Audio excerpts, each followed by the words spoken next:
স্বামী মারা গেছেন বেশ কিছুদিন আগে। দানের টাকায় এখন ঢাকা মেডিকেল কলেজ হাসপাতালে চিকিৎসা নিচ্ছেন তার বাবা। যে কোনো জায়গায় খালি টাকা লাগে, টাকা কটা ফুরিয়ে গেছে।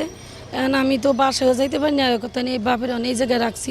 ভাইয়ের চিকিৎসার জন্য ১.৫ মাস ধরে ঢাকা মেডিকেলে অবস্থান এই তরুণের। চাকরি ছেড়ে ভাইয়ের পাশে থাকলেও টাকার অভাবে চিকিৎসা করানো প্রায় অসম্ভব হয়ে পড়েছে তার পক্ষে। বাড়িতে আমাদের টাকা পয়সা দেওয়ার মতো কোনো লোক নেই। আমার আব্বা তো মারা গেছে, আমাদের বাড়িও নাই। এরকম অসংখ্য মানুষ টাকার অভাবে চিকিৎসা না পেয়ে অকালেই পৃথিবী থেকে বিদায় নিচ্ছেন। দাঁড় দেন মানে কিছু না করা লাগে আর কি। যদি আলাদাভাবে কিছু বাজে টাকা হয়, এটা আমাদের জন্য আর কি উপকার হয় আর কি। চিকিৎসাটাই যদি বাইরে থেকেই আমরা করতে হয়, তাহলে আমাদের সরকারি হাসপাতালে তো আশা করার প্রয়োজন মনে করি। সাধারণ পার্সন হিসেবে আমি সবসময় এটা আশা করি, এবং চিকিৎসা ক্ষেত্রে সবচেয়ে বড় বাজেট থাকা উচিত। আর প্রত্যন্ত অঞ্চলে কমিউনিটি ক্লিনিকের মাধ্যমে স্বাস্থ্যসেবা চালিয়ে গেলেও আছে দক্ষ চিকিৎসক ও যন্ত্রপাতির সংকট।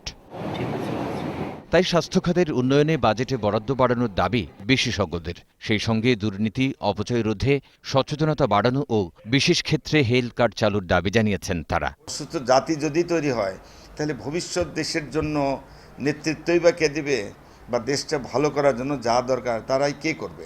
তার আগে তো শরীরটাই তো সুস্থ রাখতে হবে।